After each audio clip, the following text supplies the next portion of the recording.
What's up, you guys? Kyle McLaughlin here from REWeb. Today, bringing you a really special guest. He's actually somebody I went to high school with, a fellow Lay League Trojan, Sebastian Mancera, who I consider to be a great friend, influential person here in Naples, Florida. He's a serial entrepreneur running 3 different businesses. And today I get to pick his brain, what he does for mindset every day, how he's able to produce at a high level and run 3 different businesses, and all the value that he's bringing to our community. So without further ado, let's hit it.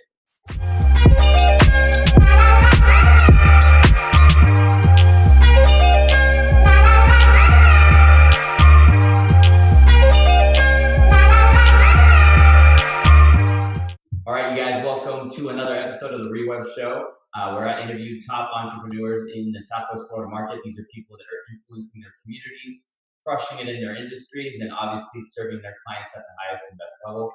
Today, I have the absolute honor and pleasure to bring on somebody that I consider a badass dude, a serial entrepreneur, somebody that's involved in multiple businesses, has done very, very well in previous ventures and continues to do really well right now in the ventures that he has going on right now. So welcome to the show, Sebastian Mancera. It's awesome having you, my friend. Can't wait for the interview. Thank you so much, brother. Wow, man, what an introduction, man. I feel like that's the introduction that I would say for you too, man. So I appreciate it, man. I'll call you every morning with the intro just to fire you up. Dude, nah, you know what, man? I'm gonna keep watching this interview every morning when I wake up just to remind myself. A little affirmation in the morning. Yeah, man. I love it, dude. I love it. Well, man, the way I like to start these things off, like I said, everything's pretty organic, so you just kind of shoot from the hip. But tell me a little bit about yourself. Let's rewind the clock. We've both been out of high school now. I've known Sebastian since school, but we've been out of school for 10 years now, since we graduated late high school together.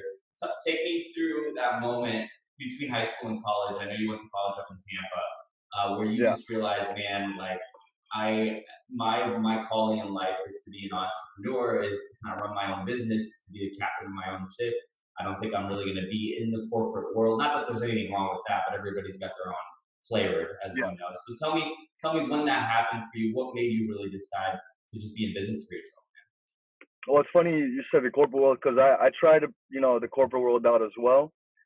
And I mean, it's funny because there wasn't really like a moment that I decided that I wanted to, be an entrepreneur. It was more like it kind of rolled into that organically. So basically what happened was, I graduated high school and my whole intention was to go to college and then go to law school.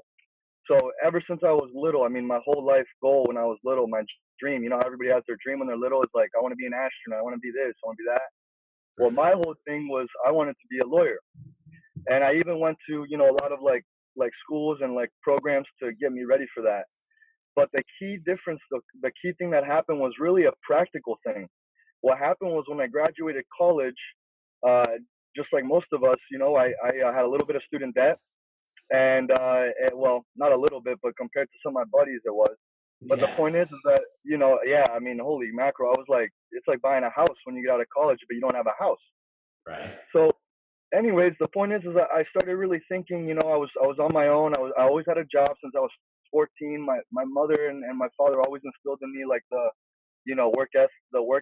So I'm really thankful for them for that. But so I've always been a hard worker. So it wasn't really, I always wanted to just work, make money. But what happened was when I graduated and I had that student loan debt and my mother and father were pushing me to go to law school, I just couldn't justify taking out another $200,000 loan to go to a school and not have any money coming in and not even have a job, not anything, right. And every time that and I tried to apply for jobs in the field, like, even as a clerk or, writing things down for a law office. And the biggest thing that they'd always tell me is, well, you don't have any experience. And, so it's kind of like I was stuck kind of on a rock and a hard place because I thought I wanted to be a lawyer. I mean, I really did want to be a lawyer, but I didn't have the money. And so what I decided was, what I'm going to do is I'm going to make money first. And then, if that's what I want, or if that's my path, then that's what I'm going to do. I'll pursue that later on once I have some funds. So really, it all kind of started. And I remember this moment because it's funny because, after this, everything went downhill, so to speak, with my family and everything, because they thought I was, a loser. I went through college. I ended up not pursuing my profession. And what I ended up doing was selling insurance right out of college. So I just always remember, my mom and my dad always telling me, if you don't go now, you're never gonna go back. You're gonna end up here. You're not gonna live out your potential and this and that. And really, it was just at that time I didn't really have the mindset that I have now. So I was just trying to make money. Right. And what happened was on that journey, and this is where I'm getting to my point here, was that when I started actually making money, this is really important. This is a pivotal moment in my life. When I actually started making money, so out of college, I started selling insurance, and I did very well for myself. I think I was making like 6,000 a month just starting. So I remember that, dude. I remember when you were advertising on Facebook that you were doing insurance and you had like your whole little slogan. Yeah, bro. Yeah. That was the retirement specialist, man. Remember? That's it. Yep. Yeah. So The 20-year-old retirement specialist. and and dude, what's funny? That was like the beginning of my experience with branding and marketing, man. And I had no idea that I was even gonna get into this shit. But this was the pivotal moment because I realized something. I realized something. I was making money, but I wasn't happy. You know what I mean? Like I was making good money for my age and everything was just seemed like it was working out. But for some reason, I was just kind of bored with life. I wasn't happy, and my health was kind of like deteriorating. You know what they say? Like when your mind isn't right, everything around you kind of starts to kind of match what you're Absolutely. thinking. Yeah. And so my mind wasn't, I wasn't, I was, all I was thinking about was, oh, I made my sales. Okay, that's it. And I really didn't, there wasn't anything fulfilling in my life. And I really didn't understand that until I started to realize that why is it that I'm coming home and sleeping all day? Like I was kind of depressed in a way because I didn't have anything that was driving me. And now that I look back on it, I realize like when you come home and you just feel like sleeping and not doing anything, that's kind of depression right there, right? Oh, for sure. So so that kind of moved me into my entrepreneur route because I realized that it's not really just about making the money. It's about doing something that's fun, that you like, and so that kind of got me thinking a little bit differently. And my girlfriend at the time was a vegan, and she was on to the new health stuff coming on. So I kind of like started researching on my own, and that kind of took me down a whole path of like a health awakening, which is what geared me into wanting to start my first business, and that was the juice bar that I started back in 2014. Yeah. So Yeah. so the moment that I realized that was like, okay, making money is not what it's all about. So then what I started doing was me and my ex-girlfriend, we would juice at home, spend hours and hours and hours juicing to get about 6 to 10 little bottles of juice. And that was so much more fulfilling, man. Like I remember I wouldn't sleep at all when I first started that business, and I didn't know anything about business. I didn't take any business degrees, courses, nothing. I dove straight into something that I was passionate about, something that I loved, and something that I really enjoyed doing. And I think that's where I first got my taste of like what it is to be an entrepreneur, what it is to start your own business. And from that moment on, bro, I was completely and utterly hooked. I mean, it was like a night and day difference. My health got better, my mindset improved. It was like when you put me in, like I put myself in the right place for where I needed to be. I finally found my calling. And That's awesome. that was incredible, man. So that was the moment. Really, what happened was just like it started with a practical thing. Because if I would have not have thought about the money issues, like imagine if my parents had the money to put me to school, I would have Right. probably went to law school, and who knows where I'd be right now. I probably wouldn't have been happy, not because there's nothing wrong with that profession. It's just that it wasn't for me. Right. And I think that's a major issue that we have in today's society, where kids just kind of go into school blindly, and some are more fortunate than the others. I was like you. I went to one semester and I was paying it for myself. I'm like, first of all, I don't want to do this. Second of all, I don't have my money to do this. But I really was doing it just to kind of keep my mom happy because that's what she really wanted me to do. But back to that point, I mean, it's some point where you just said a lot of kids go to school, whether they have the means or not, they kind of go in blindly, not knowing what they want to do, and then they come out of the other side with a bunch of debt in a profession that they hate, and they wake up every morning just hating life. Their health deteriorates, their most important relationships deteriorate, and all these things that we just never intended, obviously, to happen just kind of happen overnight. You wake up one day, you're like, dude, this is not what I wanted for myself, and hence comes the depression, and you know how things can escalate from there. But wanted to make a Yeah, point on how important that was, because even when you were doing your insurance right before you got started with your juicing business, I remember, dude, you lost like what seemed to be like 80 pounds. I know you weren't that overweight, but you lost a ton of weight into what you look like now. I mean, that was a journey in itself, right? For you to kind of go through the whole health routine and change your life there. yeah, man. And you know what? I like how you point that out, bro, because it kind of, being an entrepreneur, and I really want to highlight this, it's a lifelong journey, and it's an everyday process of continual growth and advancement on your personal life. And then that also helps with your, external life, the things around you. So like, it's crazy because you're right, man. Like, I did lose a lot of weight, but in that time, my mind was changing. I was reading more. This is when I really got full force into, entrepreneurship. I actually started reading books about it and getting, involved. And I started realizing that, you know, the mind is like so powerful, man. I mean, that would changed my health. It changed my job, my career, everything. And so like, it's huge, man. And I think you're right. We don't get enough of this in school. Like, we don't get enough, like, we don't get the opportunity to explore, different things in school. All we're taught is, okay, you're gonna go to school, you're gonna graduate, you're gonna get your job, you gotta make money, right? And then that's it. But where's the focus on what do you love to do? What's your passion? How can we help you explore different things that make you tick, make you excited about life?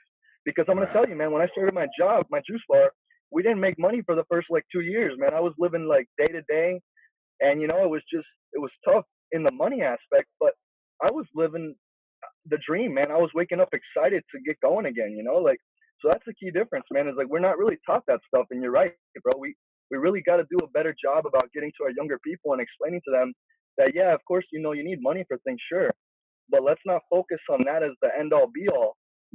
Let's focus on more the aspect, like you're saying, what makes us tick, what gets us excited, what's our passion, what do we want to do in this life, I so 100% agree with that, man. People need to listen to that part over and over and over again, because yeah, obviously money's important. We need to pay bills. We need to provide for our family and provide for ourselves, obviously. But at the end of the day, if you're miserable with your life, so many other things are going to deteriorate. I've met people that are uber successful in what they do. They make a ton of money, and yet their personal life is a mess.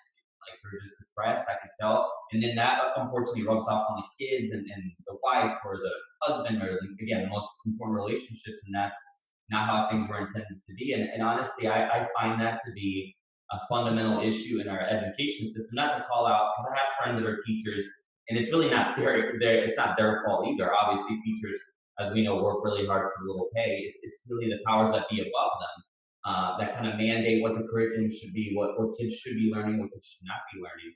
That really just kind of screws up like society as a whole. It's like a conveyor belt, man. You said it. Like, in school, I never learned anything about credit cards or my credit report or checkbooks or business or profit and loss, or business planning, or anything like useful, right? Instead, I learned like fucking algebra, or not saying algebra is not useful, but like things that really just I was never going to use, right? Or that just never seemed to be relevant to things that I wanted to pursue. So again, if there's an opportunity for people like you and like me and some of our other colleagues and friends that are like-minded to influence the younger community, would be like, hey, discover you first, discover your passion, discover what really makes you get up in the morning, because that's going to be the most important thing when you're older. To really, you're going to go back and look, shit, man, if I could do it all over again, I wish I would have really discovered who I am at an earlier age. And that's obviously like a loaded statement. Like, what does that mean, discover who you are, right? But in a way, like, if you go through the things that you went through, you said, dude, if it wasn't like your parents could have put you to school, your whole life would be different. Can you imagine like how different your whole demeanor and mindset would be about life? And we probably wouldn't even be having this conversation right now. yeah, absolutely, man. Yeah, Definitely.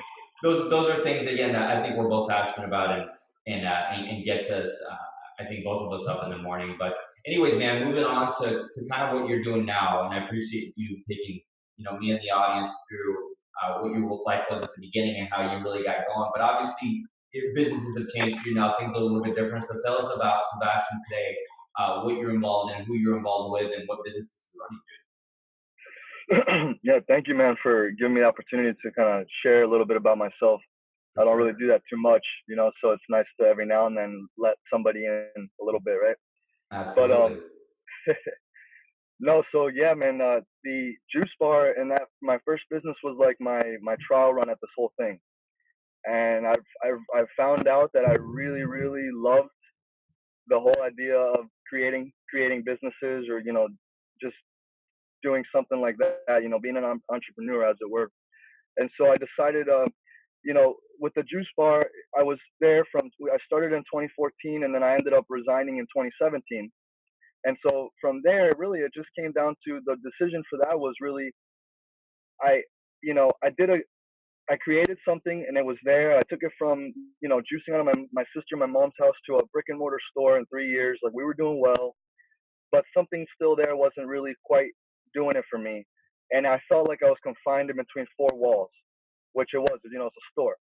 And so my whole thing changed to where I want to try and do businesses that are more technologically advanced, and a little bit more self reliant, so I wouldn't have to constantly be there, like managing, literally physically there, but always thinking about what's going on at the store, things like that. So I wanted to switch gears and kind of focus on other businesses that would be less demanding in that sense. And so from then on, I created a cleaning company for Airbnbs and vacation rentals. And that one, I worked with a team. Which actually, I got to tell you this quick story about the guy I'm working on this with. So Yeah. when I was with the juice bar, I met this guy one day at a market. He came up to me wearing overalls, barefoot, long hair, dreads, like hands were dirty as hell. His fingers were all black with dirt. And he comes up to me and he's like, "Hey man, my name's Bobaba. You guys need any produce?" And I was like, of course. And so come to find out, this guy had literally hitchhiked from Oregon to Florida to farm. That was his like main goal in life, was to grow organic produce. So I met this guy Wow. back in like 20. Yeah, dude, this gets wild, man. So I met him in 2015, and he actually ended up helping me with the juice bar business. He actually helped me juice. So I had him help me like actually juicing, and then not only did he grow the vegetables, but he actually juiced with me, and he kind of worked with me a little bit on some things as I could afford to pay him. And so fast forward to today, I had a conversation about my new idea, which was this Airbnb cleaning company, with that same fellow, because he had moved to North Carolina to pursue coding, which was such a crazy move because this guy, barefoot, overalls, dirt under his nails, now wants to be a professional coder. So it was like it was crazy, So fast forward to today, fast forward to the time when I was coming up with this new business, and I run into him at this little cafe we go to, and he starts telling me about, like, he looks like, oh, I mean, he looks the same, but something about him was different, man. He was just so, like, I don't know, like a tech guy now. You know how they are, man. They're very like just analytical, logical, very, Sure. you know, smart. So he just was sitting there when I met him, and he was just so like different. He wasn't that farmer that I met, years ago. Now this guy's like a coder, professional. Like he writes codes for platforms and websites, and he's a badass dude. I mean, the guy is smart. It's just that you wouldn't think that by looking at him, because he just looks like a hippie. But that's what I love about this guy, man. So the cool thing is that now he has become my partner in the cleaning company, because he's the one that coded and built out the entire platform for Between Guests. So it was That's the name of really the cool. company, right? Sorry, I don't mean to interrupt you. For the Airbnb Yeah, cleaning, it's called Between Guests. yes, it's called Between Guests. And Awesome. thank you, man. Yeah, the motivation behind that was I stayed at a lot of Airbnbs. So when I resigned for the juice bar, I did a lot of traveling, kind of just to clear my head and just find myself. It was a tough period of, like, it's like when you lose, a close family member or something. That's kind of what it felt like. Oh, So I sure. had to Yep. take some time, to myself and travel. And so I stayed at a lot of Airbnbs, and I started thinking, like, wow, this would be a good business to be in. Like, I would love to own them. Let me think about what it would take to get in this business. And so as I did my research and talked to vacation rental managers that I knew in my network, and just people like, that I had met along the way that had experience in this field, it always came down to one of the strongest sticking points, or I mean, one of the pain points that they always would tell me is, they're having trouble with their cleaners. And it's just, it's like either that they weren't reliable enough for them, they weren't consistent, they didn't speak English and it was hard to communicate, things like that, would always pop up. And I was just trying to, and the thing is, it's so competitive in this industry because if you get one bad review, there's so many vacation rentals in Naples that, man. I mean, it's tough. It's very, very tough out there. So you got to really, really have a tight ship on your crew to make sure you're always getting those consistent 5-star reviews.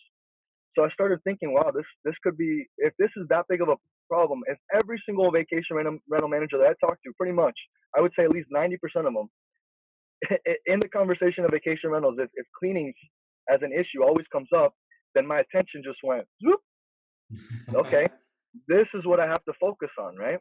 So if this is the biggest problem, then I'm going to be the one to solve it. That was kind of my mindset going in.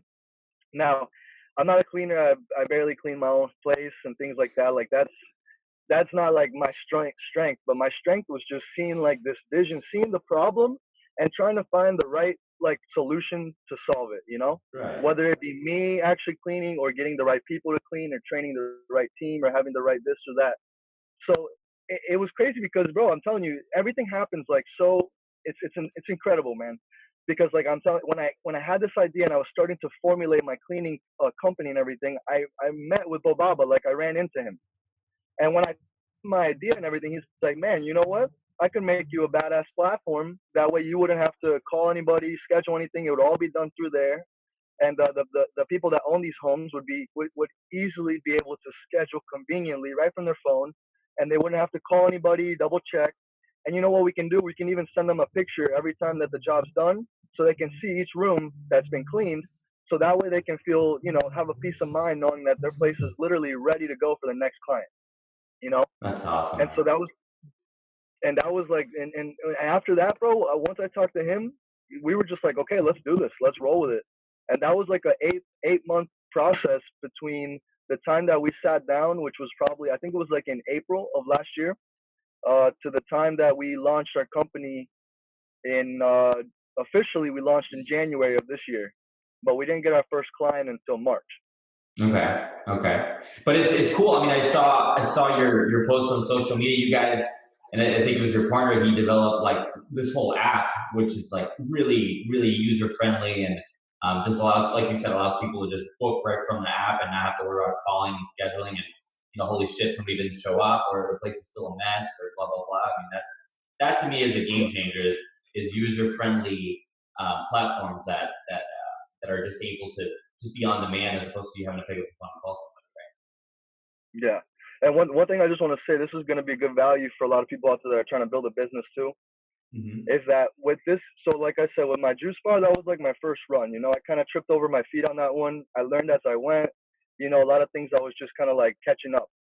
But with this business, I decided, look, I'm going to do things from the beginning the right way. I'm going to really work hard to learn from my mistakes that I already made and try and set this company up on the right foot instead of trying to play catch up all the time like I was before. One thing that really helped me out a lot, and one thing that has made this company grow, and like when people come into the company, is the culture and the core values that I have set up for the company. I think that's one of the most kind of like overlooked parts of building a business. A lot of times we're always like thinking, okay, what's the bottom line? What do we need? What's our what's our margins? What do we need to make? What's our break even? This and that. Who's our target? Who's our clients? But we don't really talk about who are we as a company? What are we about? What do we believe in? You know what I mean? Like, what is it that will make people believe in what we're doing? What's our mission? What's our vision? Yeah, exactly, right. Man. And this goes more than just coming up with a mission statement. This comes up with and there's a book that I read, which it's called shoot. I'll get the book for you and for your listeners. And this I'll throw it in the link below. Perfect, man. So this one was a game changer, but it taught me to basically create a culture and create core values of the company as if it were like an actual person. I looked at my company as not just something to get me from A to B, but something that's eternal, something that will be forever. It's like an institution, and every institution has core values. Like the American, we have our American flag with our creed. Well, between guests, we have our own creed, we have our own core values, and our three main components are we're the most reliable, consistent, and professional cleaning company for vacation rentals. So that's like our three main core. And so everybody that comes on board, if they don't align with those three things, then they're not right for the company. But the people that come through and they truly believe what the company's about, they align with those three main cores, then the cool thing is, and this is the beauty of having a company, this is why people want to own companies, is because people can come into your company and take it farther than you could have ever taken it. In other words, when people come to your company, it's not about them just punching the clock and getting some money for you. It's about them creating something for themselves, an opportunity for themselves to have a lasting impact and make a difference, but within your company, you know? Because Mm-hmm. when you have something that's bigger than yourself, right, and you explain it to people that way and they understand that, you know, we're out here to solve a big problem. Now it can be any company. It doesn't have to be just cleaning. Like the problem I'm solving is big, but that's in my own company. But you're solving a huge problem yourself, and everybody that's out there, you know, that's an entrepreneur should have that mindset of solving problems. We know that, right? So it's like if you're solving this huge problem, it's something bigger than you. So if you can create a culture in your company and establish core values, it's gonna open up way more doors for you, because like people are gonna understand and like they're gonna connect with your company, not just you or the product, but the company is gonna become like what the United States is to people, or what, you know, what Apple is to people that work there, Right. what Amazon is to people. I mean, it's more than just a job. You know what I mean? It's everything to them. So that's one thing that I really wanted to stress, because that's what's kind of been the game changer for me lately, was creating a culture and really creating core values that, you know, I can explain to people easily and people can understand. And if they align with them, then they're meant for us. And if they're not, they're not. But that's okay. That's right.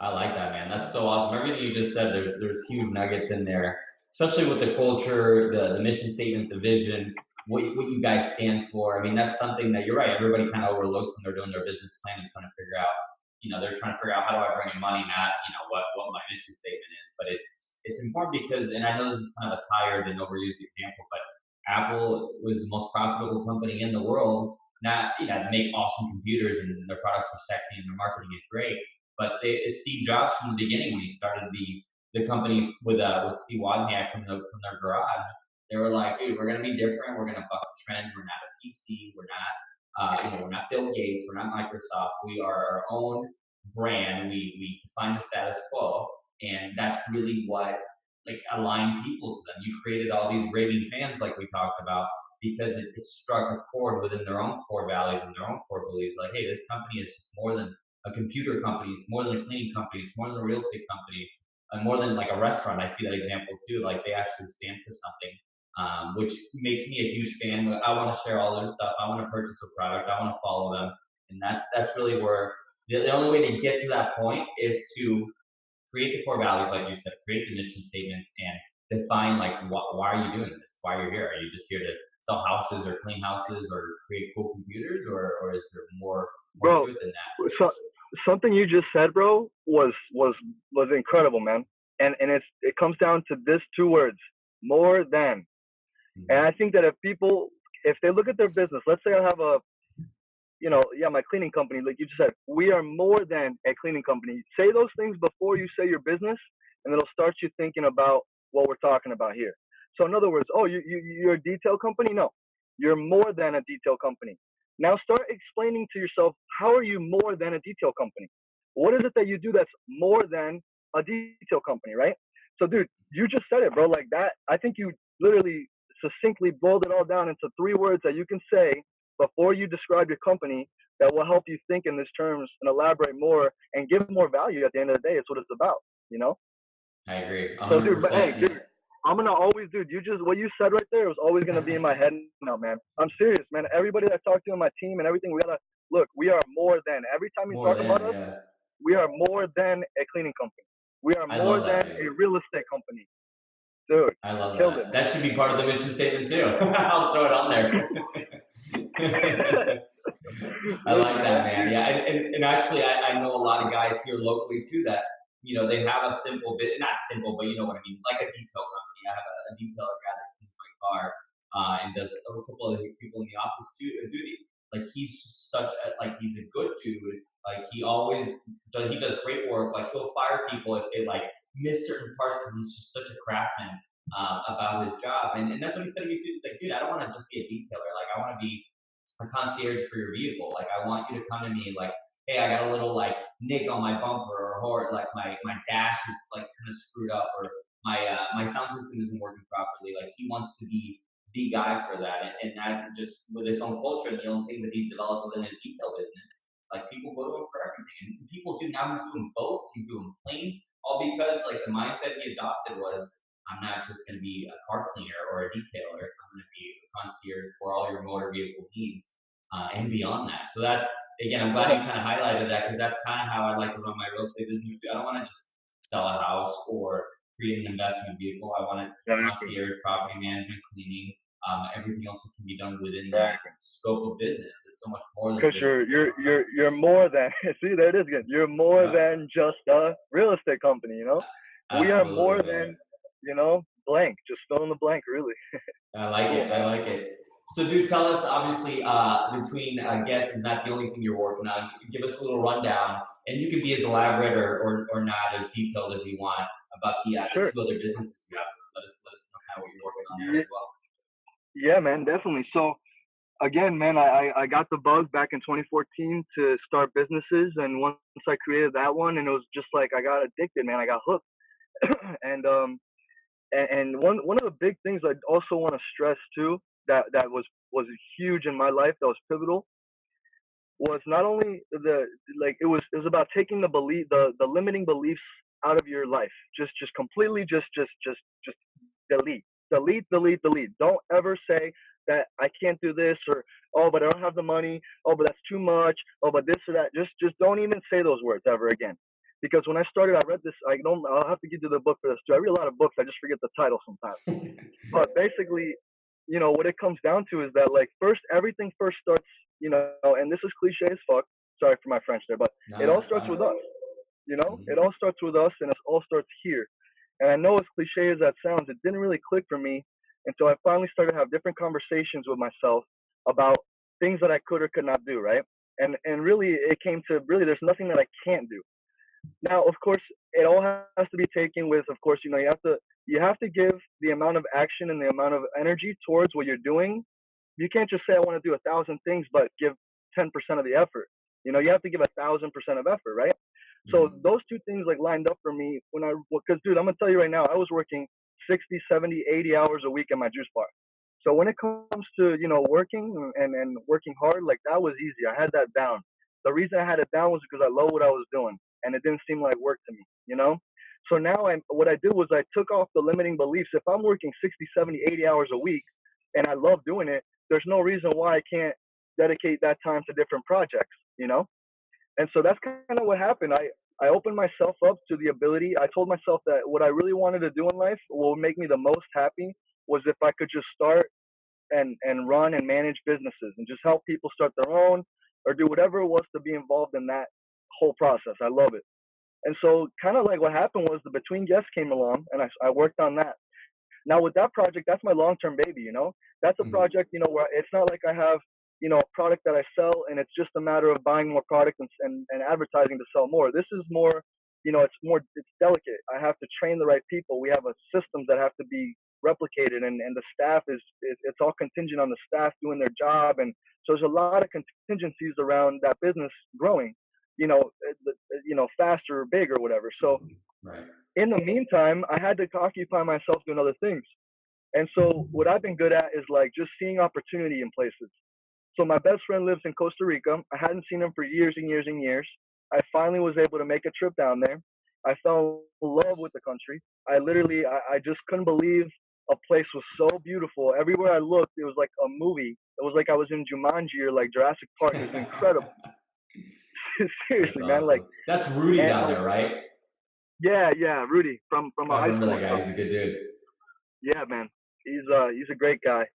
He's a hard worker too, just like us. So it's cool, man, that we all kind of like find each other in this world, you know? For sure, man. Great minds. But so yeah, I fell in love with the place. My boy Rudy was down there, and we said to each other, we're like, dude, we got to figure out a way where we can just like keep seeing each other, man. Let's create something, a business. Let's get involved with something that will be an excuse kind of for us to be always in contact again, you know? And I was like, dude, let's do this. And we didn't really know yet. We were just, you know, we were entertaining some ideas. And it wasn't until I went down again with my cousin, I brought him down with me this time. I wanted to show him, he's good. I love him a lot. He's a good guy.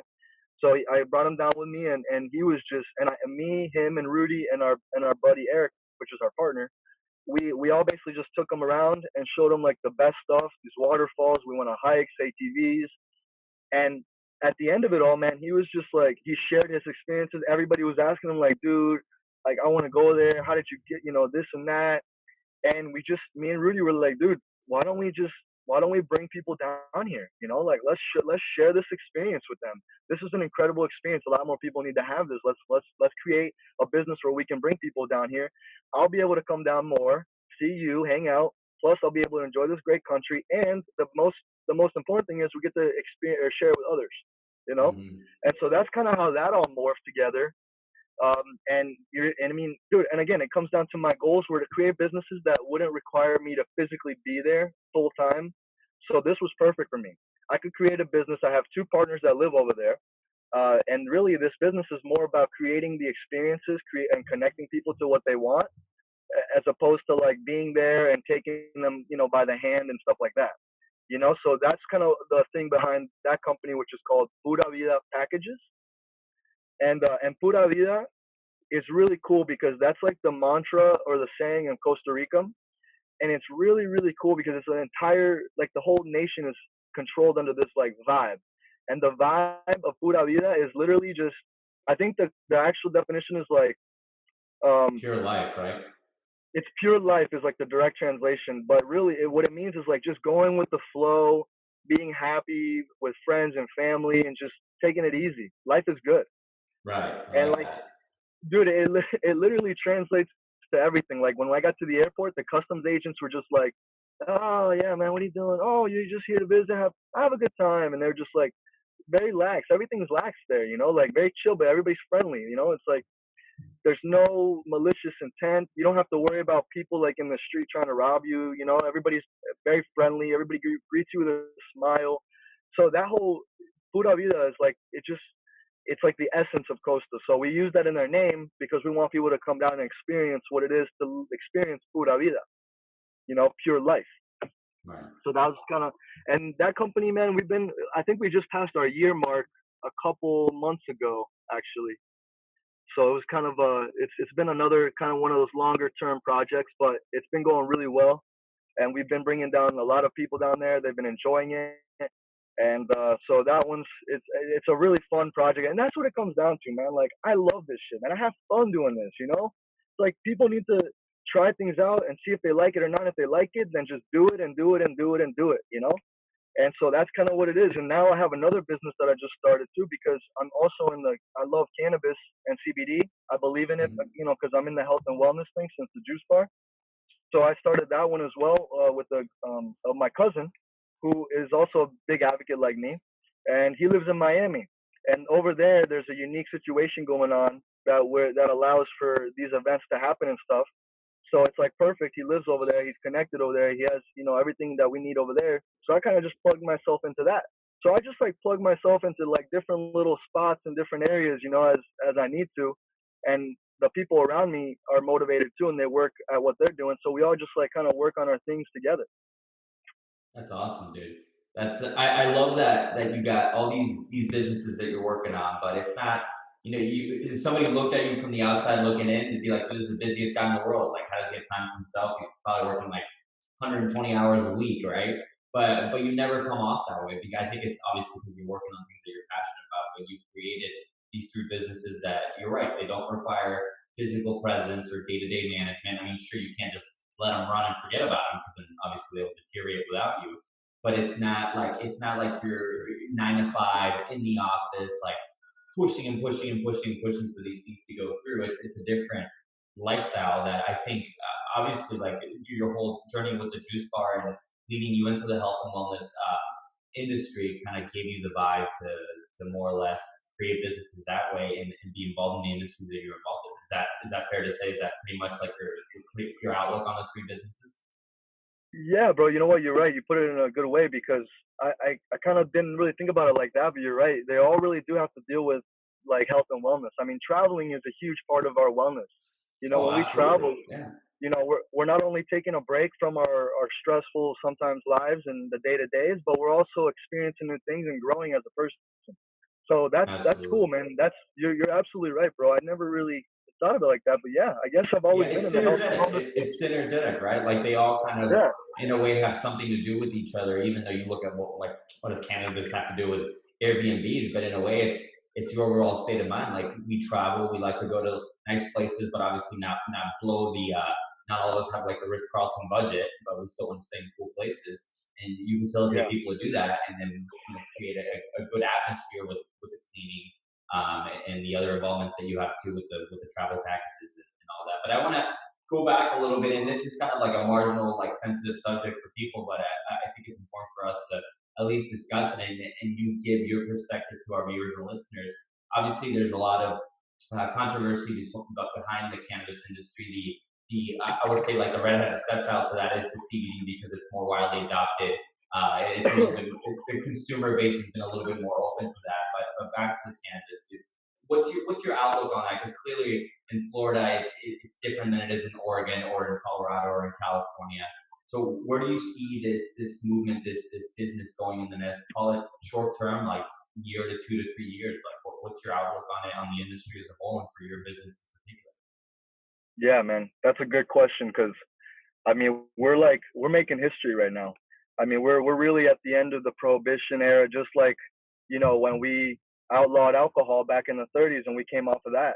Mm-hmm. So we're really at the cusp of some very monumental changes that are going to occur and is going to change the way of life for a lot of people as we know it.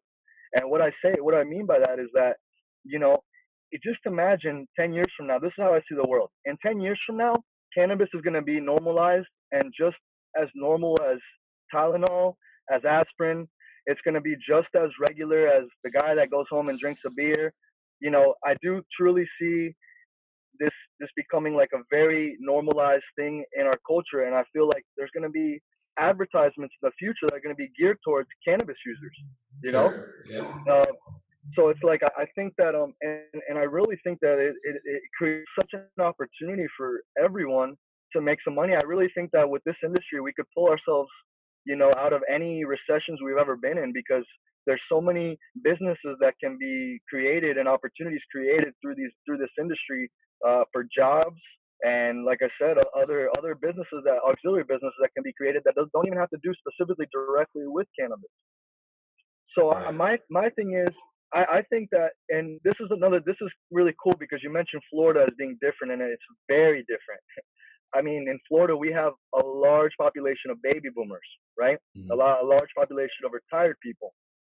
But the funny thing is that I'm noticing, and I noticed this even back then when I had my juice bar, I would have a lot of older folks ask me, you know, questions about cannabis, and they were very intrigued, and a lot of them have had it because they have family members in other states, and so they were very, open to the idea, and so that I think I would encourage anybody that's getting into this industry to focus on those clients. Think about what solutions we can come up with, what products we can come up with that are going to help them out because they're going to be one of the biggest clients or customers in this industry. Because think about it, they're the ones that are using most of the prescriptions. They're the ones that Mm-hmm. have a lot of health issues more than younger people. And the thing is that cannabis and CBD can really regulate the entire body.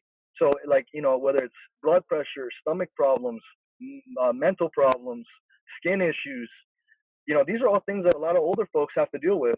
And this is going to be a big solution for them. And a lot of people that I already know that are using these products have completely stopped taking a lot of their medications, if not all of them. And a lot of the pain that they felt from arthritis and things like that, that also afflicts older people, is no more. That's a So big one, we're arthritis. yeah, man. Yeah, and and the thing is, we're learning more and more about this stuff too, which it's very new. I mean, now that the government has legalized hemp, there's more studies that are gonna be able to be done. Once they federally legalize or at least deschedule the cannabis, part of it, the THC part, then we'll be able to even do more studies. Just imagine a world where there's no restraint on the amount of evolution or what you call it, innovation and study that you can do on this plant. Imagine that world. It's completely different, People man. will, I mean, dude, people can come, you can make houses out of hemp. You can, so again, it's just going to be a completely different world, man. Like it's going to be everywhere. We're going to have houses that are going to be made out of hemp. We're going to look at our walls and they're going to go from, drywall to hempcrete kind of thing. I like that, You know? Henry. Shit, Dude, no, and I think it's a real thing, bro. you nailed it earlier, and I just want to touch on that. You talked about. I'll tell you my perspective. What I think the biggest problem with that industry is right now, and what people like you are solving. That back to entrepreneurship, like your mission, more or less. With the biggest issue is the perspective of it, right? Especially with call it ages, 50 and up, or baby boomers, like you said. And some obviously have come around and changed their perspective. Nobody's perspective is wrong, in my opinion. Everybody has valid points.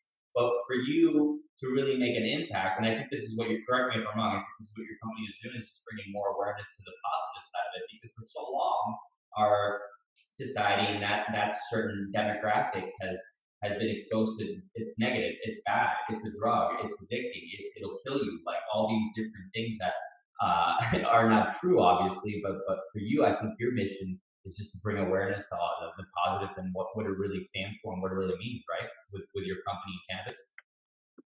Yeah, man, and again, it goes back to what we were talking about earlier. It's like we gotta stand behind things that are bigger than us, And every business that we create, it has to solve a bigger problem, or a problem that is right, something bigger than ourselves.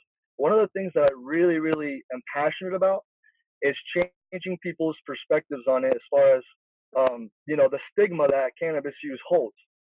That's actually the main, that's our mission really at Designer Nugs, is to change or to eliminate the stigma that cannabis use holds.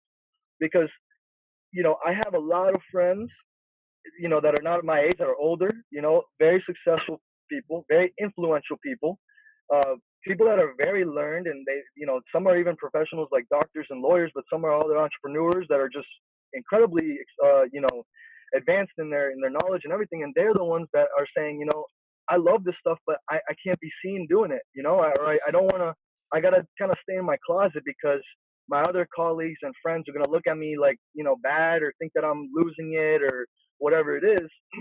So I'm kind of like trying to be for those people like myself and kind of come out of the closet with this, make this thing normal. Like, I'm not saying that we're going to light up in front of every single store and like be ignorant with it. I'm just saying, like, don't be so embarrassed or shy about something that is very powerful in your life. If something has impacted you that well, has changed your life for the better and helped you in so many ways, there's no reason why you have to be quiet about it. I want everybody that does it to be able to just say, hey, you know what? I'm a proud cannabis user.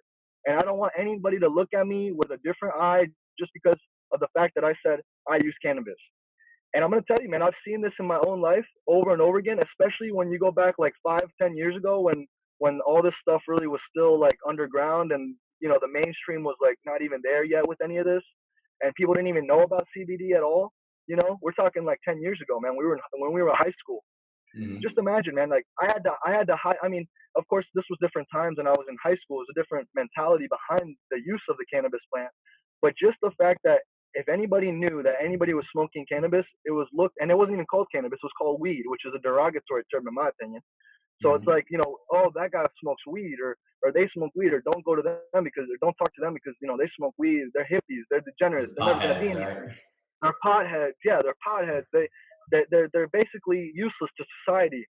But I want to challenge that, because I'm going to tell you right now, I know a lot of potheads that are incredible assets to society, that are bringing in tons of value, doing great things, and they're at home and they have to smoke in their closet because they're afraid of what people are going to think. So that is, man, that is our mission at Designer Nugs. The main one is really just to completely eliminate that stigma, to where, and you know what we do? We're trying to get people to change their perspective by like doing beach cleanups, and as a bunch of stoners. So we're gonna go, a bunch of stoners are gonna meet up at this beach over in Miami, and we're just gonna clean the crap out of it. So if people look at us and say, look at those freaking potheads over there, how can they say anything bad about a group of people that are picking trash up? Right. For free. You're not asking money from the city or the state or anything. Yeah. You're just doing it because you want to be a positive influence. I think that, again, going back to what we talked about, which has really been the premise of this podcast today has been you. It's a vision that you had.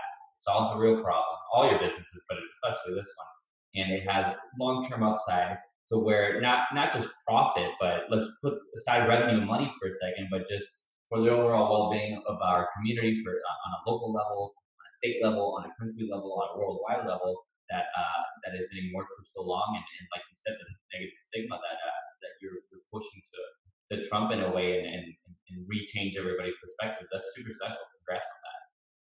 Thank you, man.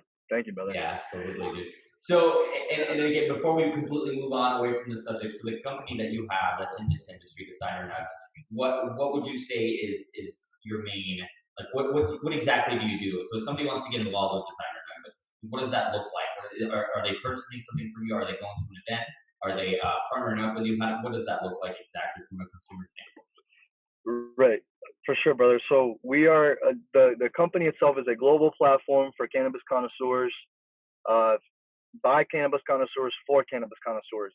So we are actually trying to carve out our little spot in the overall cannabis industry for those individuals that are a little bit more advanced with their knowledge of cannabis, that have, because in this day and age, man, the cannabis is just unrecognizable from what our parents used to smoke, right?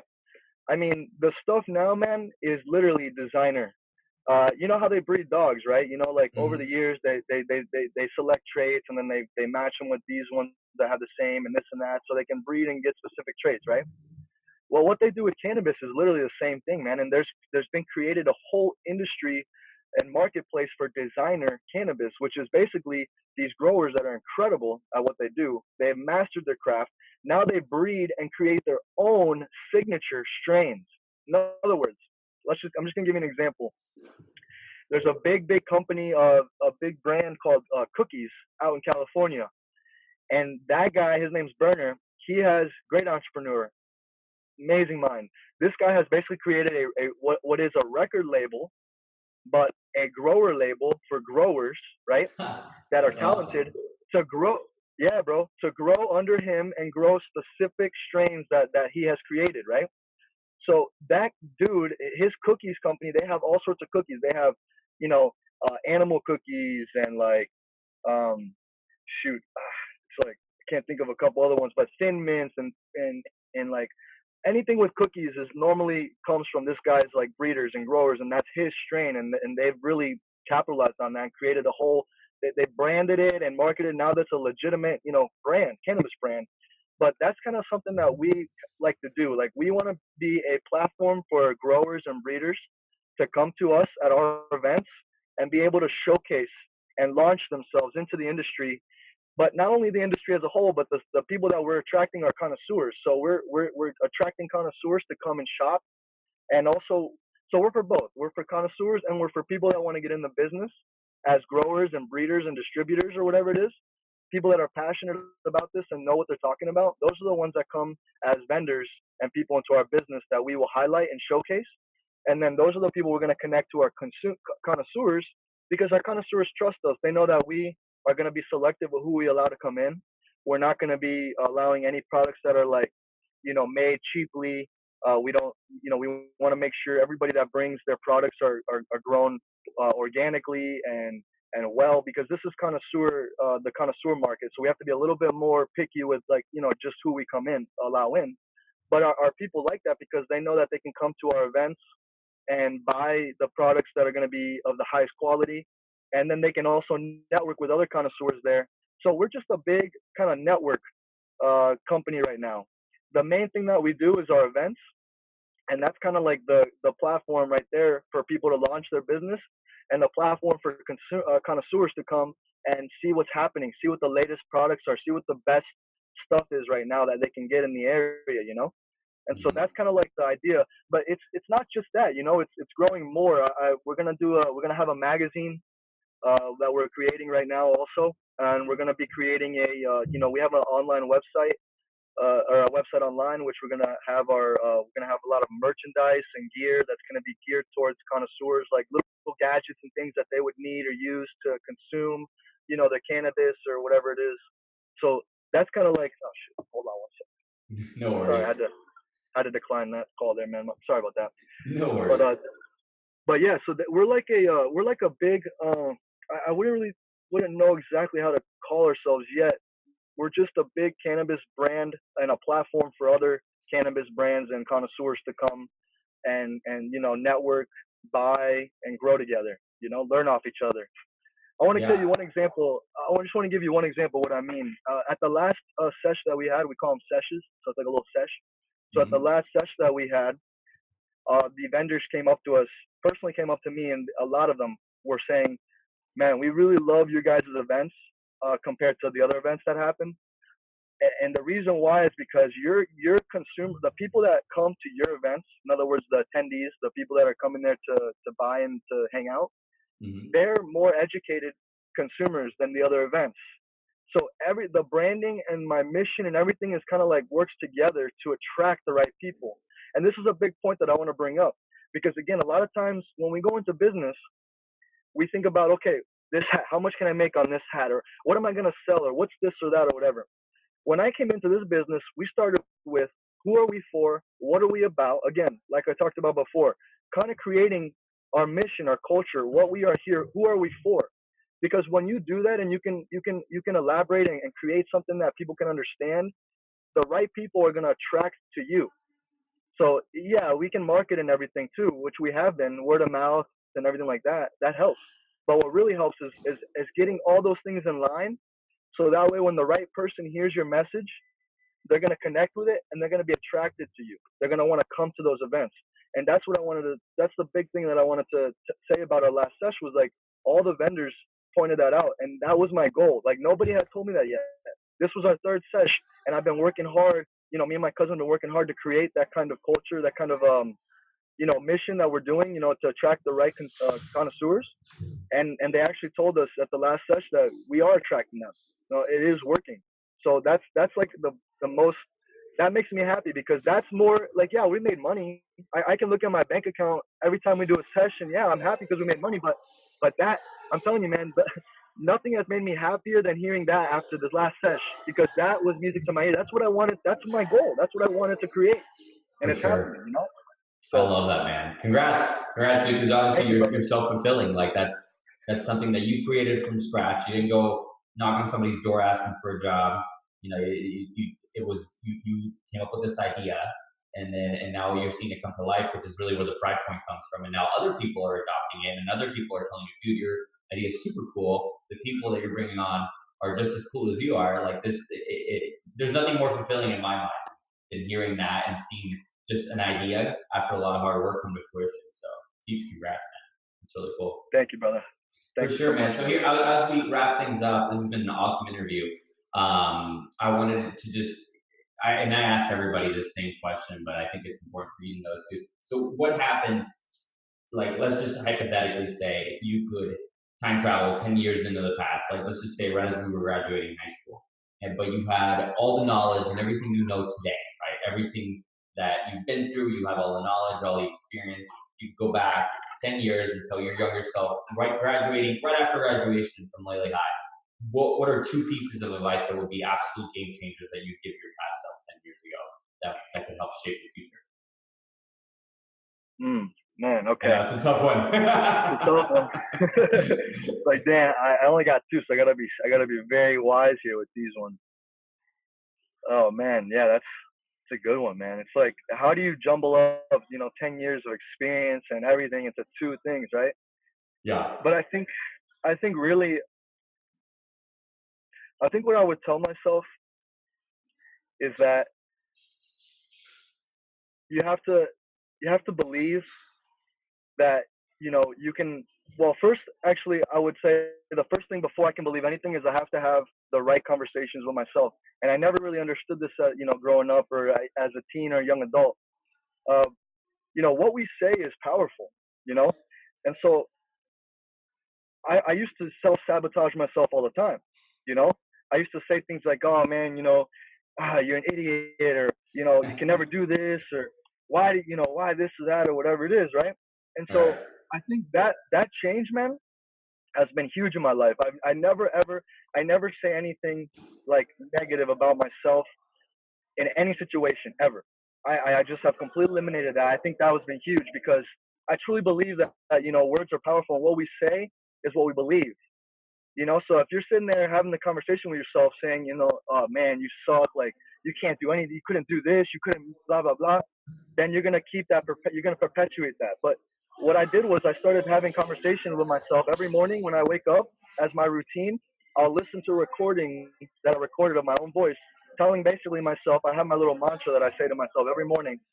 And, you know, just in a nutshell, it says basically, you know, that I'm awesome, I'm amazing, I can do this, you know, everybody loves me, this is going to be easy. And then I have one that I attract, you know, for money to attract to me too. That's The point is awesome. that, yeah, brother, and that's the thing, bro, is like I never did that before. And like ever since I've done that, it's been game changer. So I think the first thing I would tell myself is always talk to yourself like you're your best friend, like you're your biggest supporter, you're your number one fan. You're always cheering yourself up, even if you do something bad or even if you make a mistake. And when I fall short of things, you know, because we're all human, and you know, we all make mistakes. I even talk to myself like, okay, well, you know what? That's all right. It happens. Let's talk about what we did wrong. Let's talk about what we can do better. And that's how I talk to myself, man. I seriously feel like I'm like talking to myself like I'm a 3-year-old sometimes in my mind. But like, but seriously, it helps a lot. It's helped me so much. So that's the first thing. And then the second thing is that like I said before, just eliminate all limits. And that, it also has to do with the talking too, because we always want to tell ourselves a million and a half excuses of why we can't do something, or why we think we can't do something. But what I've learned in my experience is that we can literally, man, do anything, man. I Anything. have a dude, I have a cleaning company, bro, and anybody that knows me personally as a friend that's come over my house knows that I am not the right person to be a cleaner ever. You know what I'm saying?